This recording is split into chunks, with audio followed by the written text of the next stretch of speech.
Welcome everyone to this very special treat. Today we have a live virtual shop tour of All EV Canada in Halifax, Nova Scotia. We're about a 1 minute late getting started. My apologies to all those in attendance. Uh, for many shops, the area of electric vehicle service, while they might see a little bit here and there, a lot of it is kind of theoretical, right? All EV Canada is, as we can see, very much a going concern. Joining us today on this very special live tour is David Giles. David Giles is the Vice President Operations for All EV Canada. Welcome, David.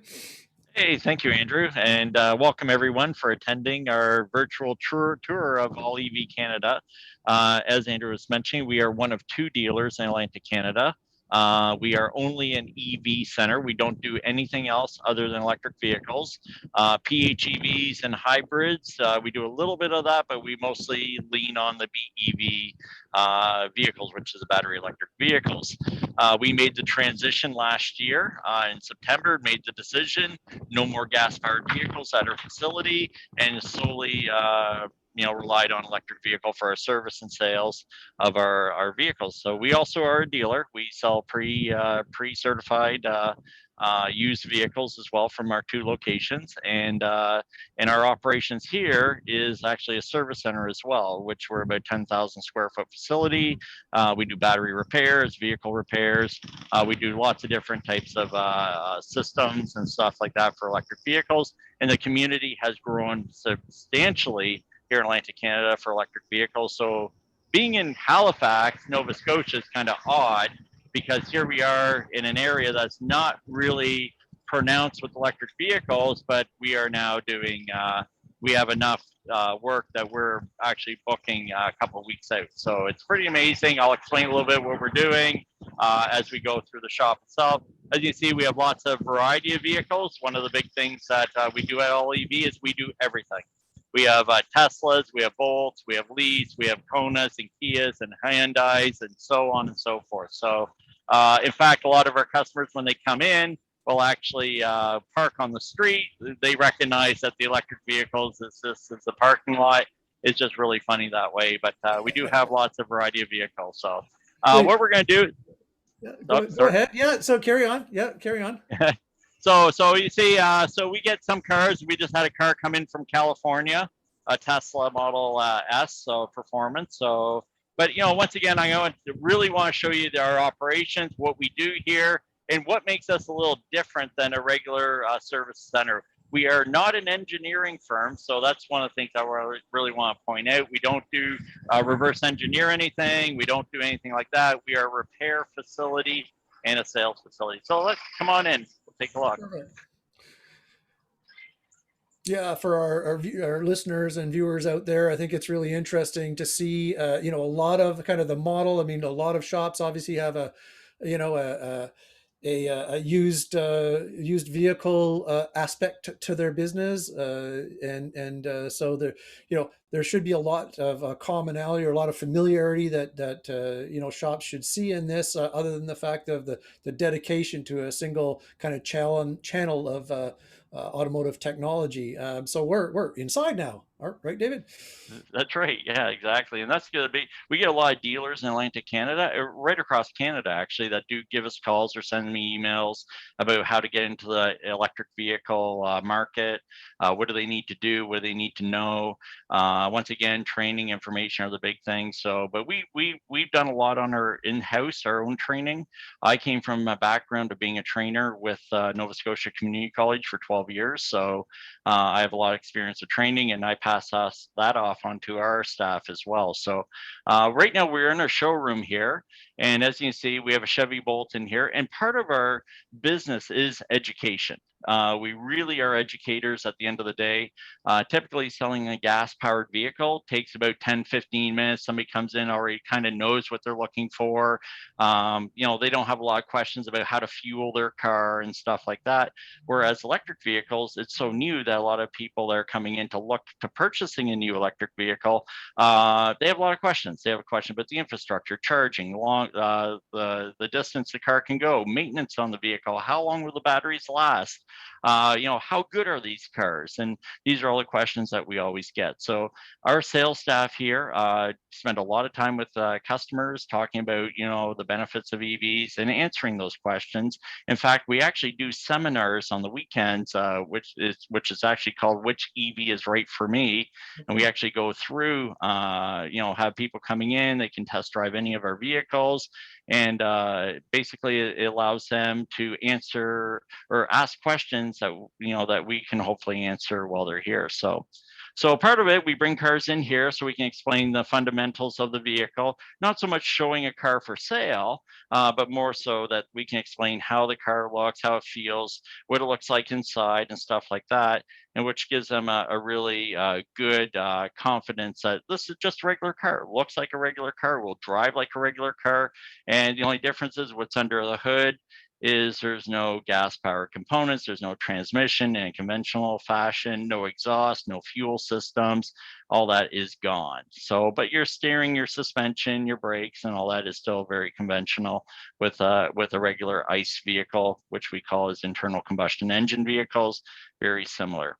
Yeah, One other, those oh, who've been regular listeners to the Great Canadian Aftermarket podcast, which is obviously related to the Great Canadian Aftermarket Trade Show that this session is part of, will know that I often fall back on experience of going into the Tesla store when I was living in Toronto at Yorkdale, and they had a model there with the body off, and I would look at it, and other than the electric motor and some of the other things in the drivetrain, and of course the batteries, it's a car.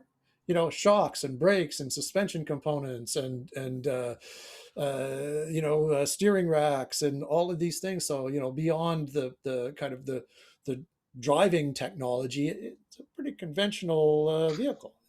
that's right. Yeah, and saying that, Andrew, that's great. My camera guy is just going like pointing, so I'll show you what we have here in our showroom just to show the simplicity of There what it you is. are.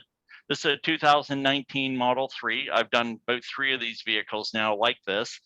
We actually do sessions for just Tesla, training sessions on maintenance, how they work, and whatnot. But this is one of our setups here that we use. It allows a customer, anybody, see there's the motor drive unit. We have the electronics, the penthouse, the high voltage battery, which is just for it says warning high voltage, but the battery cells are out of this module because once again, we don't want to have 400 volts sitting here. And also we show the steering, suspension, the braking system, the HVAC system. Obviously, this is 2019. It doesn't have the heat pump system, but it still gives somebody interested or just looking at it a chance to see what an electric vehicle is. This is technically a stripped down Model 3 with the body off the vehicle. So, and this is a big draw. We get a lot of people that do come in just want to see this. This is probably the only Model 3 mock-up that I know of in Canada. I know Tesla has the Model S's in the mock-up, but we've done up Model 3, and I actually done a couple of these now. So, and we use them for promotion, training, and information through our sessions. So, For sure, but for yeah, sure. Yeah, I want to mention to some of the folks who've just have joined us that they're because it's on the Zoom platform. Feel free to ask questions through the Q&A or the chat, or you can put your hand up and speak in your own voice to ask questions live and follow up and talk to Dave. Ask him anything you want. So anyway, I didn't want to interrupt, but I know we've had some folks join in the last minute or so. So I wanted to make sure that they were aware of kind of the process here. Yeah. So when I see the vehicle like that broken up, are people surprised at the conventionality of it, or are they just kind of blown away because they've never seen a car without its body on before? I think both. I think that it's interesting enough. It's technology. It's new. Obviously, it has no exhaust, no fuel tank, no combustion engine. They're pretty amazed by the motor, the electric motor. They're one of the things that comes back is that they look at it and go, it doesn't look like an electric motor. It looks like a transmission or a transfer case, especially some of the guys that are car guys. And but a lot of questions come from that. They go, well, how is it controlled? How is it used? How is it made? Like, how do they cool these things? Like, these are all questions that come up. And then, of course, into the charging side, how does it charge the high voltage battery? And then they look at the suspension components and they go, hey, I recognize that, and this doesn't look too difficult to work on. And on the conventional side of the vehicle, they're fairly straightforward vehicles. There are certain things that you do need to know, but getting around the high voltage systems takes specialized training and so on. But the reality is the amount of high voltage service or repair that you need to do on pretty much any electric vehicle is very, very minimal. So, but once again, we specialize in all of it. We specialize in doing a high voltage service repair, especially with isolation faults if they come up, battery rebuilding, which we'll show you in our little battery room here, and then of course the regular servicing that our technicians do. So Right. yeah, so one of the things that we do have, just because of that, we do have a tear down of a Model 3 motor. This is of a 2019 as well. This is another education piece we show. So just showing the complexity of the motor, the simplicity as well too, but it shows how we have the drive inverter inside here, the controller. We show the motor and how it's cooled. And yes, guys, there is an oil filter on a Tesla. So, There we go. so there you go. There And we it has no service interval. It's made for the life of the vehicle. They don't have a replacement, but in Atlantic Canada, we'll watch them because obviously we know that what happens to metal oil filters is they rust. So, Sure. but Sure. anyways, And I think anybody who's been around kind of the automotive space for a long time knows that the promise of service free and filled for life and is a promise, and it doesn't necessarily always play out that way. And sometimes replacing fluids are it's just kind of good risk management, right? So I mean, I don't know if you've seen any of that, if that's kind of a practice, or if it's more of a let's just watch this and study things at this stage. So yeah, so you're right. There isn't it doesn't eliminate maintenance. Maintenance is still required on these vehicles. I do have a lot of suppliers contacting me, asking me, they're kind of getting worried because when combustion engines are gone, what's that mean for them in selling some of the conventional parts? Well, gasoline powered vehicles will be here for much longer. I think they're going to be here for a few more years. But there's a new service, a new world of service, from alignments to tires to brake caliper servicing. In some cases, some manufacturers have coolant replenishing, brake fluid servicing, and so on. So following the manufacturer's recommendations for the vehicle for servicing is very important. Like tire rotations is a big one. We find it's tires, and alignments are the two big right. ones that we do here. The vehicles tend So to be fairly heavy, right? I mean, compared to what you might compare, an equivalent sized, ice powered vehicle. They, because of the battery weight, they tend to be a little heavier, and that has its consequences too, right? yeah, that's right. Yeah, and the battery and the torque. And one thing about electric cars is the power. Is That's what everyone's usually impressed with. Teslas can hit 0 to 60 in 2.5 seconds with their high performance models, but even a base model, you're into the 5 seconds, 0 to 60. People like that. So the torque being planted to the tire seems to wear them a little faster. So those are some of the things. And with the weight of the battery too, it obviously is going to put more weight on those tires. So once again, so alignments are very critical. So if you have customers coming in, asking about their Tesla, or, can you service them? Well, the alignments and, brake caliper service and tires is just the same as a conventional vehicle. So, once it's like any car, there is certain procedures in jacking them up and where to put the place cards for the arms and stuff like Right. that. But, Right. once you're beyond that, it's a regular car for most cases, like the Chevy Bolt that we have here.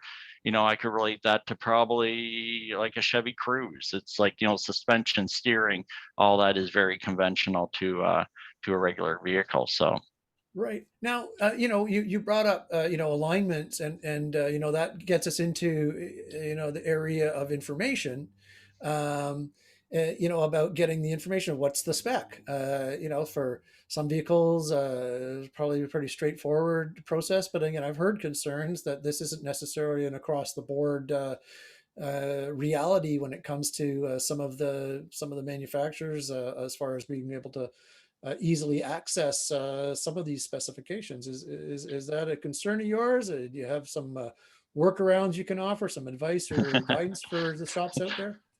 Well, definitely it's a concern for us as an electric vehicle specialist shop dealing with electric vehicles, and people that own these cars or drive these cars are more like, they want them to last. They want them to continue on. So we need OEM service information, one, to maintain the vehicles. When we do a repair, we need to have the proper torque specifications, the replacement parts that have to be available. Most vehicles are fairly easy. The Bolts, the Leafs, regular local dealers can get us parts, absolutely no problems. But some of the other cars that are coming in, we're seeing a lot of new manufacturers starting to be introduced into Canada, into North America for their vehicles. We know about Tesla. I'm sure a lot of questions out there about Tesla. How do we get service information and stuff? We actually get our information directly from Tesla. I have a subscription with Tesla service that we pay for, and I can access all the information from torque, fluid specs, all the information I need on the vehicle to service them, and what we do here every day.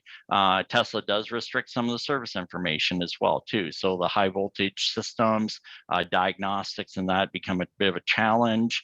But once again, making relationships with the manufacturer and some of their service people really does help, because ultimately it's about keeping cars on the road, customer satisfaction, and some of these manufacturers have to realize people like us, or even as your viewers are watching, as they want to move into that market, consumer satisfaction is number one. So if a customer can't get their car serviced or can't get anything done with it, they might shy away from that vehicle. So we are actually, right across Canada, North America, independent service shops will become the backbone to a lot of these vehicles hitting the roads, just like the ICE cars. A lot of people, once a car comes out of warranty, they usually go to their independent service centers, and the cars last, for years and years. So Perfect. Now, I don't know about anybody else, but I'm dying to see your service let's facility. go. Yeah. So let's go.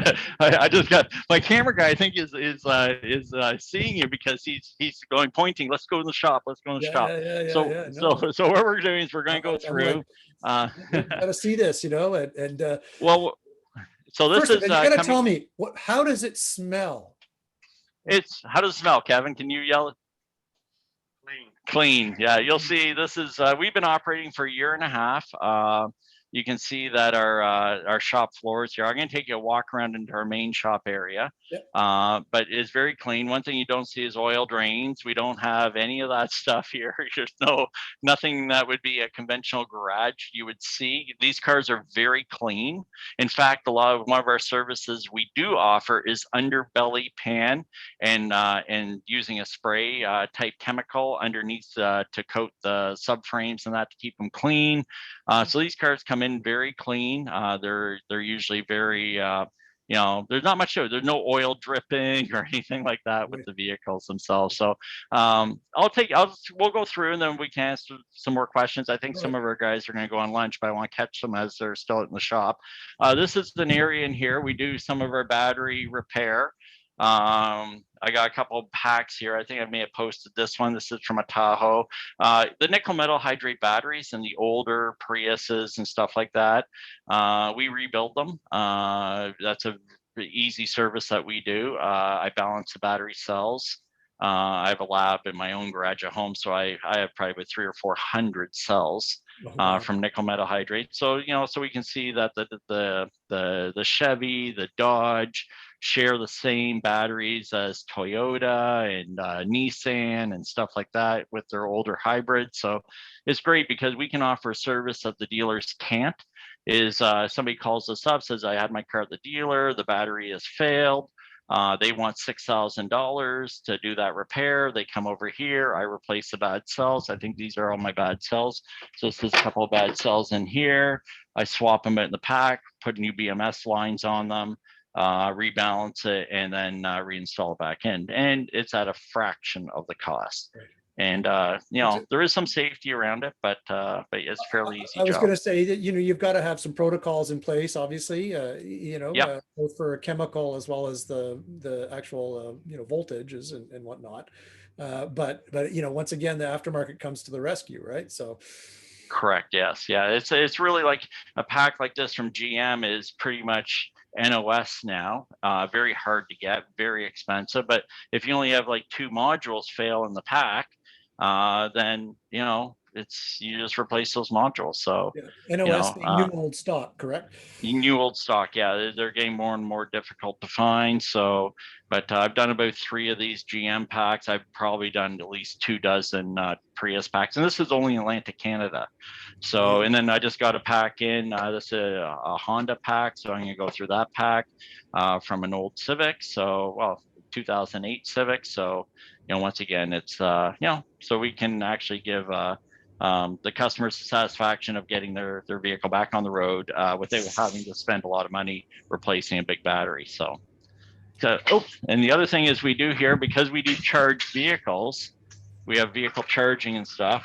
We do have huge panels. So we do have 400 amp service with 600 volts. We have several chargers on the building, all around the building. I'll show you one outside that we use. One of the things that if you are going to get into the electric vehicle service and repair is that, that think about charging. You have to have that infrastructure within your building. Have a level 2 charger installed. Customer comes in, they can get their car charged, so on. So that's really good. So Sure, that would be, sort of sitting, from the standpoint of, you've repaired a vehicle and then you can't charge it. I mean, yeah. Oh yeah, exactly. So we also have a mezzanine here. And one of the other things too is Ted. Just 1 second, Andrew. Sorry. Just sure, want to absolutely. just because it's echoing through the phone. This is our mezzanine. We do carry, this is all Tesla parts here. So we carry a lot of used Tesla parts. We probably have well over $50,000 in used Tesla parts, as well as new Tesla parts too, as well. So we carry inventory that would be considered, things that people would have problems with, things that would break, MVIs. We have motor vehicle inspections in Atlantic Canada. So we carry interior parts, body panels, electrical, I see some drive suspension. shafts there, some steering, some Yeah, CVs. exactly. And most of them are used. We do scrap. We would actually go after some salvage titled cars and strip Right. them for their parts, because at one point it was very difficult to get parts from Tesla. It's getting a lot easier now. So, but I once know that again, some but of it's those components are available through the aftermarket. I've held them correct. in my hand. Yeah, So you'll see. I even have some Bendix brakes and stuff like that for Model X's, and we carry some used. I keep some of the stuff here that we may have taken off a damaged vehicle that we could reuse. We're all about trying to reduce how much we send out to the scrapyard. So I try right. and keep everything, fixing stuff. One of the funny things, all my staff here laugh at me. These are door handles from Tesla Model S.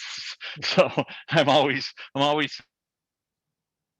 them, and but they're very very common for failing. So from the little micro switches and stuff like that. So Yeah. it's pretty comical. But I guess, I just wanted to kind of emphasize the point that at least a portion of the reason why there are, EV, all EV Canada is, and Dave in personally is so concerned about gathering and keeping and maintaining some of these used parts isn't just because he can't get them from the aftermarket or from an OE. It's also, part of a foundational principle of reducing the footprint, right? correct, yes. And like our metal bin outside, I've only emptied it twice in the year and a half we've been here. Yeah. So like we're a regular shop, might be doing it once every month and a half to 2 months. So it shows you that how much we actually, we try and save what we can and then possibly reuse it. And if we can't be reused again because of safety or the component's too badly damaged, we use it for education. Right. So whether we're supplying parts to the community college, we just supplied them 3 vehicles with a bunch of parts to a community college, and they're going to be using it part of their training program. So that's something else. If people are looking for certain things, they can email me, and I can see what I can do to help you out, especially with schools and stuff like that for demonstration or training aid. So Excellent. Good point. perfect. Okay, so we're going out shop here. We have Chevy Bolt here. So what we do also is we do 300-point inspections on all our vehicles. We also do battery health reports. We have equipment here that allows us to check the state of health of the battery. Our guys here will go through a pretty in-depth, it's about 10-page, 300-point inspection. Every car gets it. We go through that. Ted's one of our technicians here, so he's been doing a lot of our 300s. So Hey, Ted. um, Ted, you're on can national. we ask Ted what he's working on right now? Yeah, ask Ted what he's working on. What are you working on right now? He's working on a Chevy Bolt, and what are you doing to it? Inspection. Yeah, so he's doing it. This is a vehicle that we purchased. It just came in. So every car that comes in before it gets done anything, even cleaned, we go through a 300-point inspection. A lot of times we put tires on them. We'll do brakes, brake caliper servicing, and then battery health reports on the vehicle, and then they go into detailing. So, Sure. Is so there this is one anything, of those. is there anything in particular on like the Bolt, for example, that you really want to make sure, are there sort of failure points on it that when part of your inspection, you want to kind of make doubly sure about it? Or is it kind of always a once over? I seem to recall some things about Chevy Bolts having, some weaknesses somewhere, like every vehicle, I guess, but Yeah, it's the biggest problem with these cars, and I guess Ted would probably agree with me, is the brakes.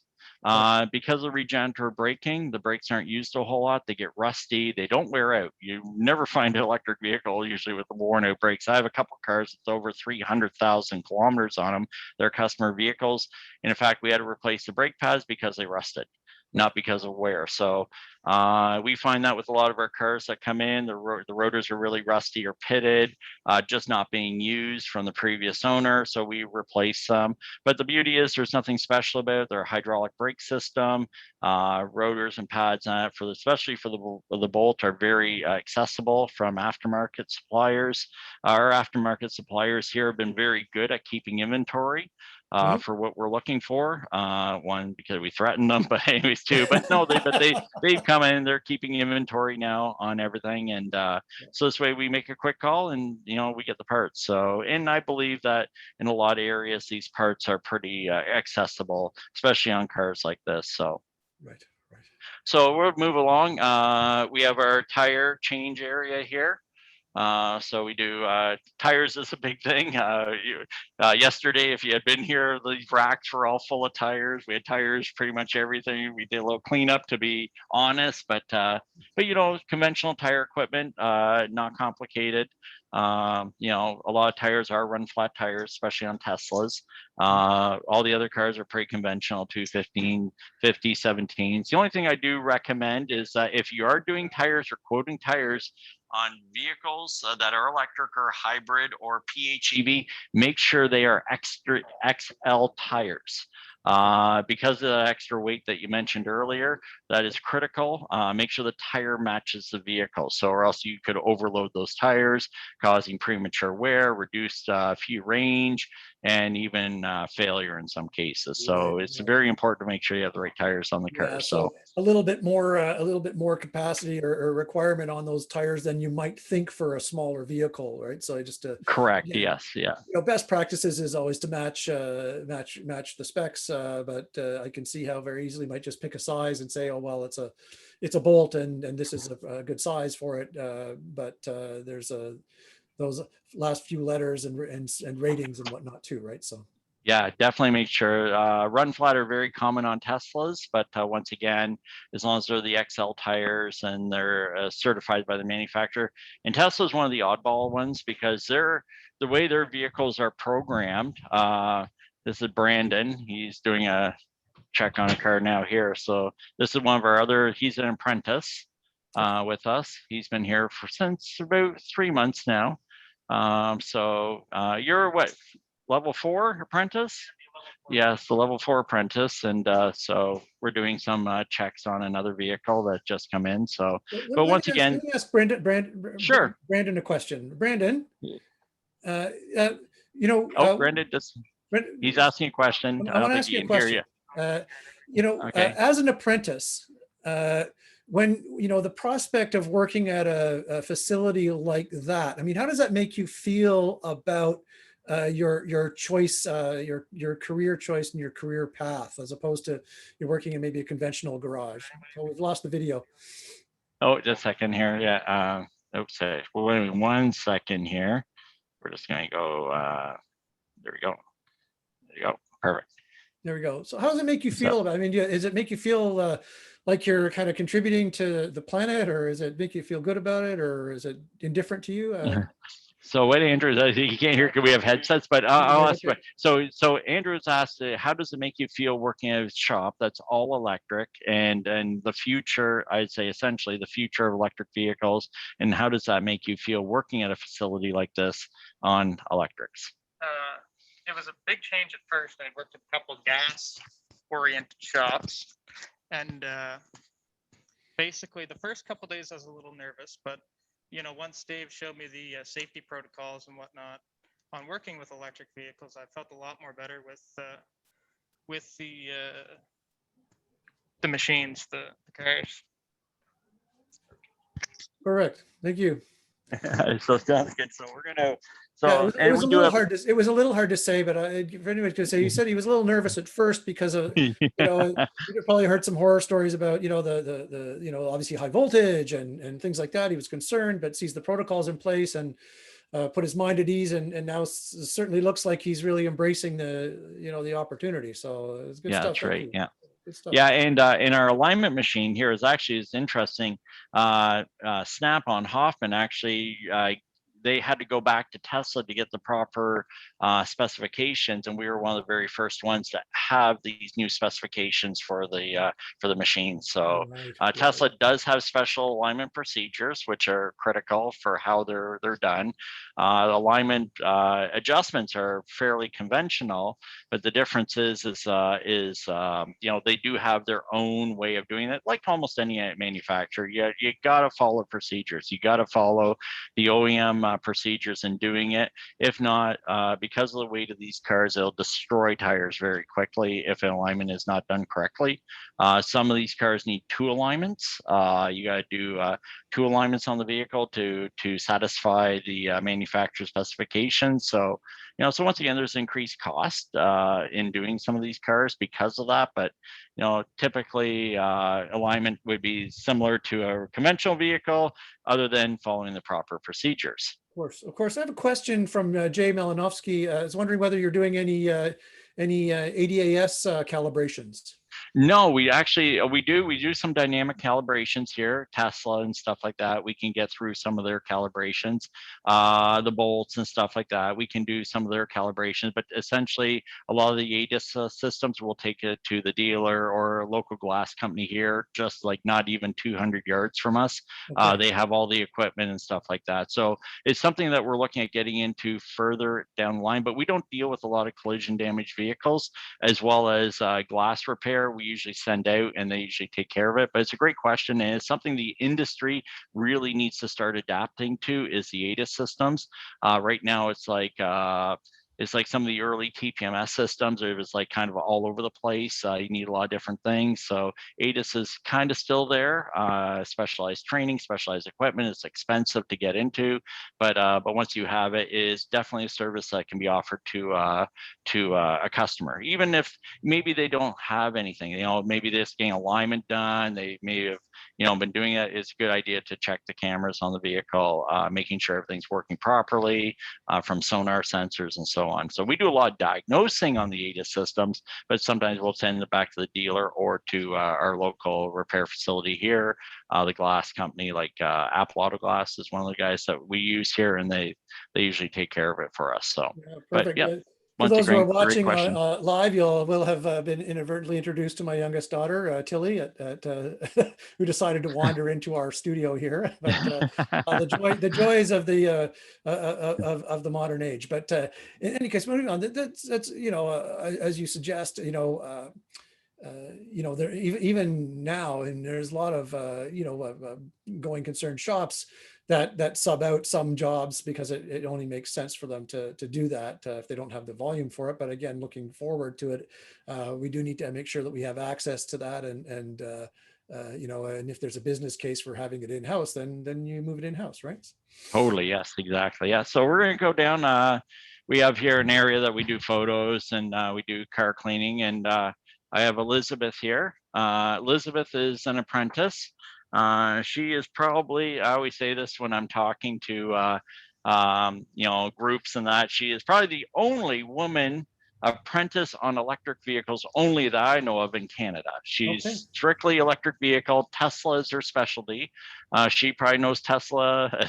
You know, even some of the guys that come in here, they're from Tesla. They said she probably done things on Teslas that they haven't even done. So she's done battery replacements and so on. So let's ask her the same question I asked Brendan then about how I don't know how we can get how does it sound. feel about how does it feel, you know, and how important was it to be able to specialize in electric vehicles as far as making a career choice? Okay, just give me 1 second, Andrew. Kevin's just gonna open up his phone here, and he's gonna get your sound, so you can ask her. Of course, yeah. Okay, there you go. Live, you know, live Yeah, events. there you So go. I wanted to ask, you know, you've specialized in electric vehicles, but Oh, hang on a second, 1 second, Andrew. Just gonna get her hooked up here. Oh, it's not working. Hang on a second, just got 2 hands. Here we go. Just give us 1 second here. There we go. Okay, I'll move back so it doesn't echo. Perfect. Yeah. Now, just saying that, I wanted to ask, you know, what's the prospect of being able to specialize in electric vehicles and you know, have that be you know, again, a specialty as an apprentice technician. I mean, and you know, looking forward to a career in things. How important was that in kind of your decisions, and how do you feel about that as a prospect moving forward?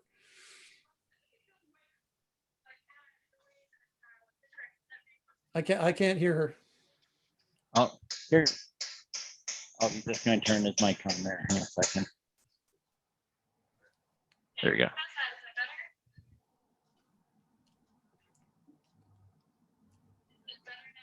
Can you hear her, Andrew? No, it has to come through your. Okay, I'll give you my mic. Apologies to our attendees here, but you know, we're trying to do this on the fly, so. Okay, how's this? Perfect. Okay, so it definitely feels great going towards electric vehicles, just knowing the direction that they're going, because eventually everything's going to be electric. So getting a nice head start in that definitely feels great. And I've done so many very cool things that are just not even a part of gas cars, and you know, it's just, they're very interesting vehicles, honestly. I've done a few gas cars myself on my own vehicles as well, and I definitely find a lot more satisfaction working on these ones. Tell me what you drive. Oh yes. So I personally drive a 2000 Honda Insight. Is first mass-produced hybrid in North America, which is quite cool.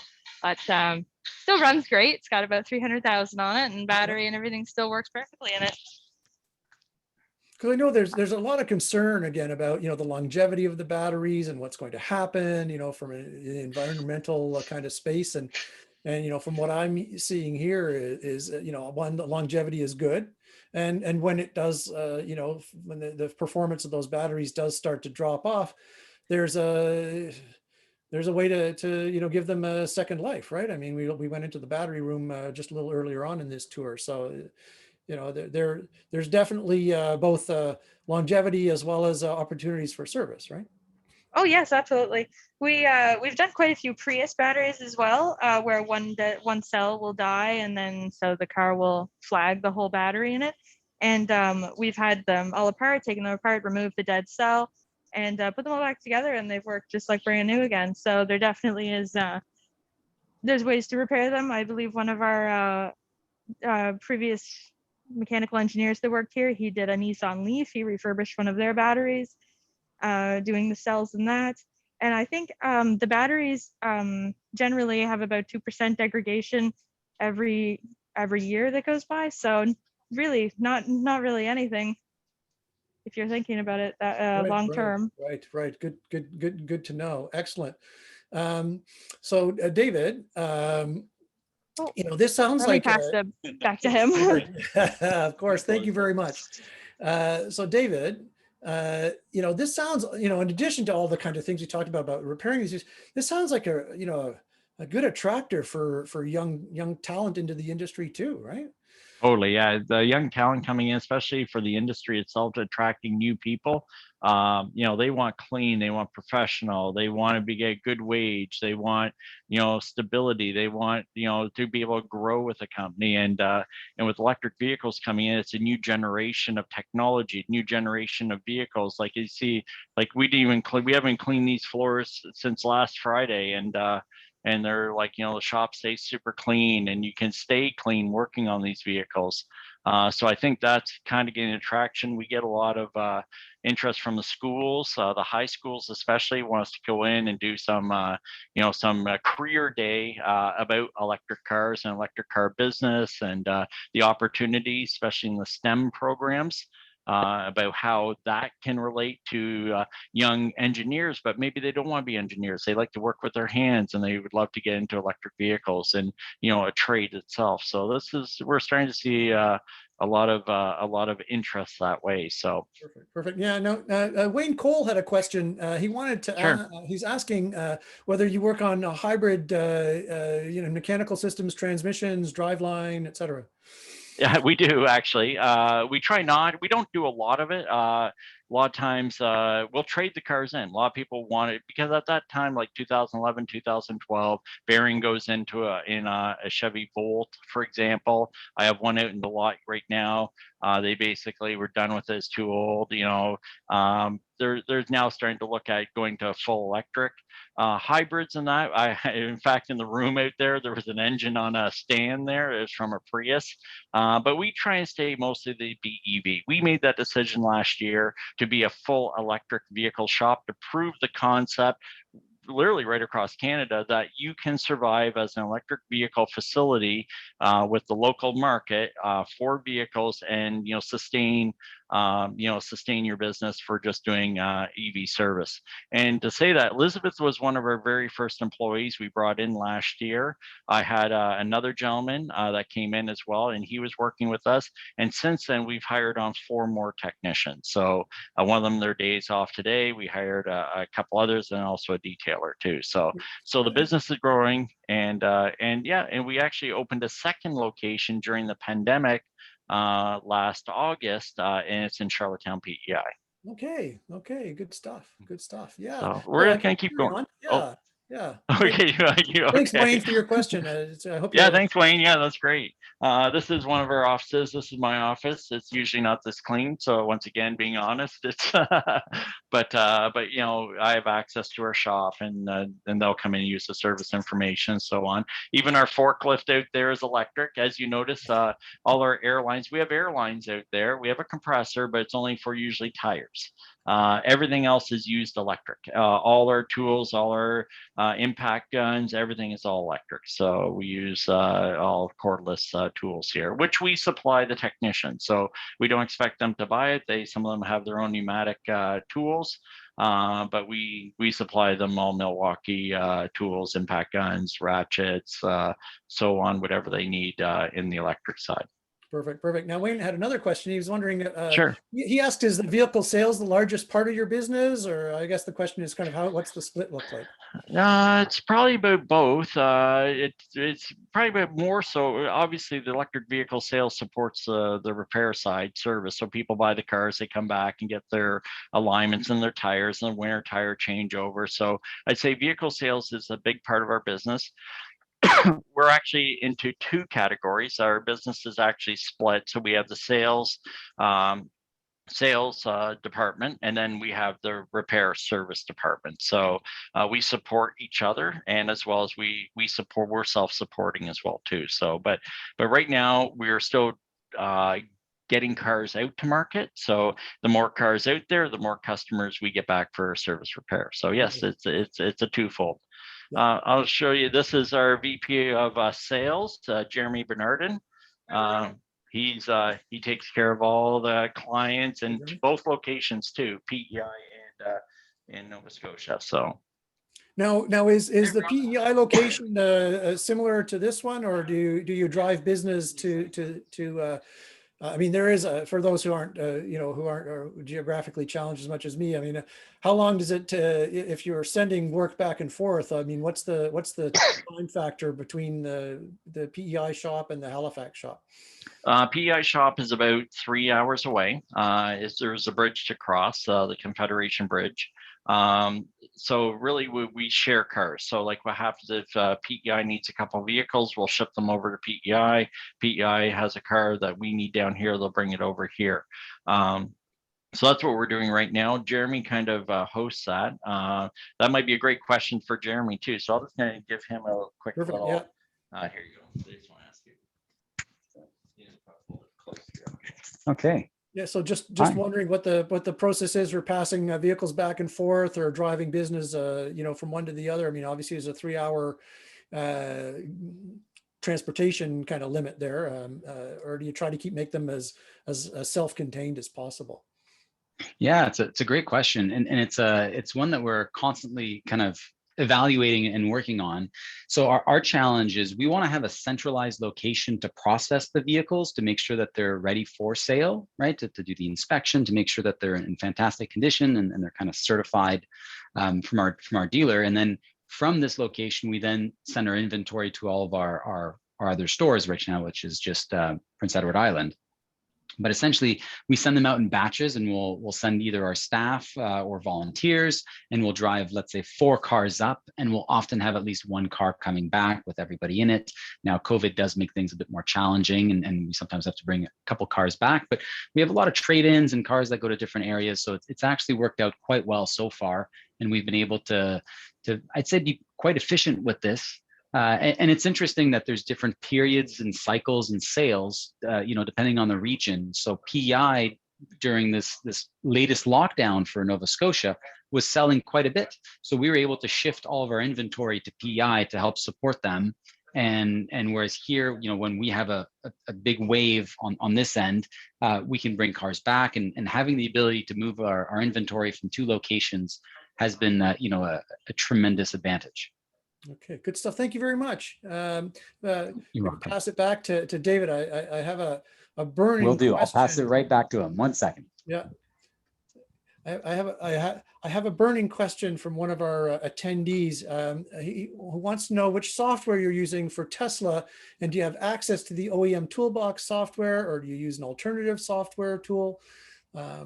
There's a couple tools that we do use. Once again, it's kind of what we use in-house. We use a lot of some of the stuff is beta, Scan My Tesla. The toolbox is specific to Tesla. Tesla software scanners are very different than ordinary OEM scanners. Everything is done over the air. So their communication to the vehicles is done over the air. So to have a dedicated tool that can do diagnostics and stuff like that, it becomes very difficult. So what we do is we have a relationship with the service rangers down here. When we run into a problem and that they will come in and they will help us out to ensure the customer's vehicle is returned back on the road. And like I said earlier, customer satisfaction is key number 1, as well as we have access to all Tesla's OEM software for the service repair information, as well as that we buy from Tesla. And Tesla watches that too. They know when I'm on their site. We do get that, some of their service rangers will say, hey, we see that, you guys purchase this much in time on Tesla's information. So they do watch. They are definitely watching. So. But anyways, yeah. Do you feel you have a good, respectful relationship with the representatives for Tesla locally? Yeah, down here, definitely. Yes, we do, definitely. And I think that's helped driven the market of Tesla down Atlantic Canada, because people now know where they can bring a car to have it serviced. So that's a kind of a good thing for Tesla, good thing for us as well too. So they know we're here, and we support them, and they support us. So it's getting the relationships. It's a collaboration, rather than a battle. So Right. as I saw on a thing earlier, but yeah, so we collaborate, and it works out, and customers happy and gets their car back on the road. So I guess that's good to hear, because I know there's been some question about the quality of the relationship with, I guess it can be right down to the individuals, obviously, between Tesla and aftermarket, businesses. But it's good to hear that you've been able to forge a good, solid, reasonable, cooperative relationship. I mean, again, as you mentioned, it serves Tesla's interests well to make sure that the folks who've bought their vehicles, whether it's new or reconditioned or certified used, are going to have a good experience and tell their friends, I guess. So. Yeah, yeah, and through our experience too, one thing is that even with the scanners and the tools, it still takes experience, skills, and information to be able to fix these cars. So a lot of times we'll go in because of our experience with electric vehicles. If there is a problem with it, we're able to, it's just like every other car. If there's an isolation fault, BMS problem, we can use the common sense and logic to get through that. And we fix some pretty tough vehicles here that have issues, and no problem at all. Cars are back on the road and customers are happy, and that's what it's all about. So I mean, for me, the big kind of message I'm getting here, it sounds a little bit trite, but just that these vehicles do have failures, they do have wear, they do suffer from a lot of the same kinds of conditions, even if they have a little different take on it than a regular vehicle. I mean, they wear out and they need service, right? Yep, totally. They're just regular cars at the end of the day, other than their powertrains. And then of course, you got to remember, a lot of electric cars, the manufacturers throwing a lot of technology into them, making them like, the entertainment factor of the vehicle, making them fun, making them, to attract, especially the newer generations and the younger generations of buyers. We have a lot of clients where their kids are the ones pushing them to buy an electric car. When I drive up to a school and I'm driving a Tesla, it's like it's also a big magnet. Everyone's looking at the car, and it's because that's where the industry is going. That's where the consumer is going to be coming from, is the younger generation. So it's kind of interesting. So I'll take you up. We got another section on our building here. So well, I don't know how much time we still have. Well, we got a few minutes left, but yeah, okay, I don't know if everybody else out there is enjoying this as much as I am, but so we'll take a quick. Fantastic. So one thing we did mention is about our education and what we do.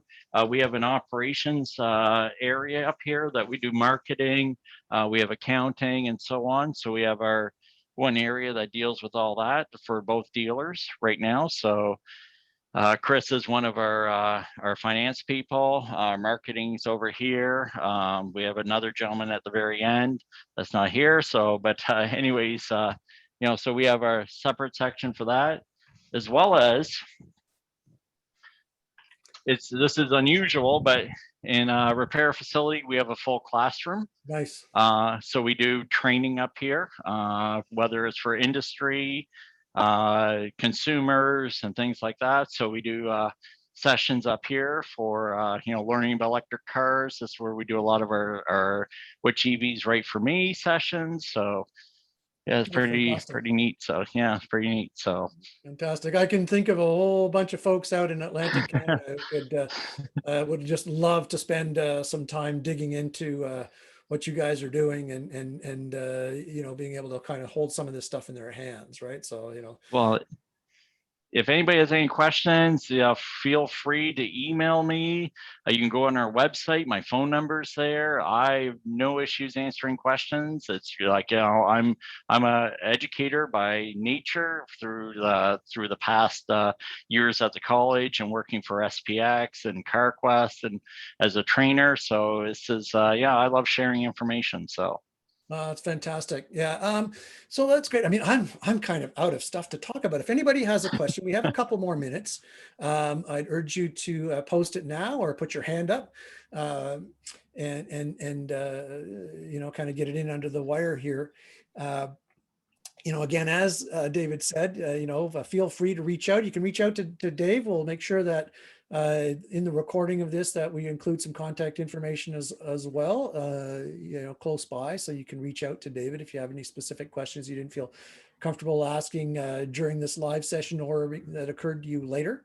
And in addition, of course, you can reach out to me, Andrew Ross, at indiegarage.ca is the email address. And you look for this as a recording. We'll have this posted as part of the Great Canadian Aftermarket Trade Show recorded session at both indiegarage.ca and jobbernation.ca. And, omni-channel push out of all this information too. I'm not seeing any other questions coming up. So I'm going to kind of start my goodbye, not make it a long goodbye. But thank you so much, David. David Giles, Vice President of Operations, All EV Canada. Again, I hope everybody's enjoyed this as much as I have, because I think it's fantastic. Really, and what excites me the most about it is, having the opportunity for young people to feel really good about coming into the industry. Certainly there's lots of other opportunities and great shops across the country, but for some folks, younger folks, having that added aspect of the electric vehicle and all the technology that's part of it feels very new and fresh and forward looking. And if that helps in that way, then it's a great thing, right? So anyway, we are 4 minutes from the top of the hour. I'm gonna call it. Sure. David, if there's anything you'd like to add just right to the tail end here, please do it now. No, don't be afraid of change. Don't be afraid of the technology. And if you're ever in Halifax, look us up. Definitely pop in. We'd love to chat to you. Couldn't have ended it on a better note myself. Thank you, everybody, for attending today. Be safe, be strong, and have a great day. Awesome. Thank you.